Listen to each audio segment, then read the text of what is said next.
All right, what we're going to talk about today is restringing your string trimmer spool. Now, a lot of you are out there probably going, okay, my string runs out all the time, and I don't want to do it, but trust me, this is a very easy process. What you need to do is, well, first of all, you're going to run out of string. Second of all, you're going to have to go out and buy some bulk string. It's readily available at most hardware stores. It's 0.065, but go there, buy some bulk line. It'll save you a lot of time and money if you restring your spools. So we'll take this and say, okay, you've got your Earthwise string trimmer and I've run out of line. So what you need to do is get the spool out of the string trimmer so you can start restringing. That's a very simple step. You'll come in, you have what we call a spool cover that holds the spool in place. There are two tabs on each side. What you do, you just simply squeeze and pull up and it'll expose your spool. Now that you have your spool out of the string trimmer, you're going to have to get your line cut so you can start winding the spool. What you're going to want to do is get anywhere from say 6 to 9 feet, or depending upon your spool, it usually won't take a max of 9 feet. Is always remember that your outstretched arms are about approximately the same as your height. So right here we've got about 6 feet. We'll go a little bit more, halfway. That gives us our 9 feet.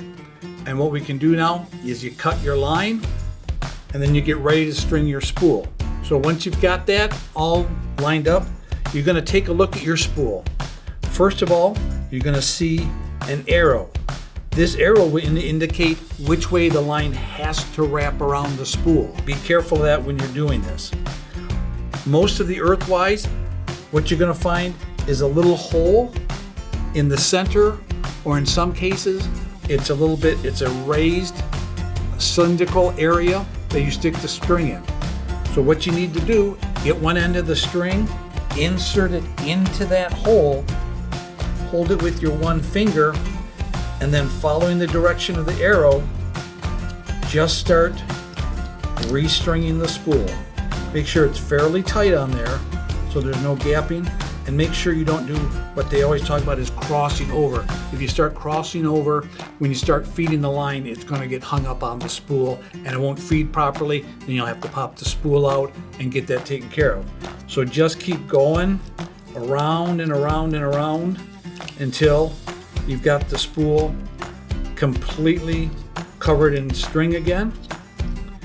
And once that's done, you're good to go. You know, this is one of those type of jobs where sit back, get in the shade, get your favorite beverage, and just start going to it and getting the string wrapped around the spool. So now that you got your spool already restrung, you'll notice that you've got on one side, it's either got some gear, some teeth or some nubs or whatever. This side always goes into the string trimmer first, and then you have your little head here. This always comes out. So when you're done, you just drop this spool back in, you take this end of the line, you feed it out,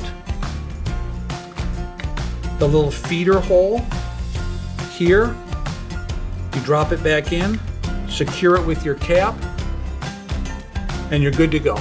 If you have any other questions, visit us at AmericanLawnmower.com for this and other helpful videos on getting your string restrung onto your string trimmer.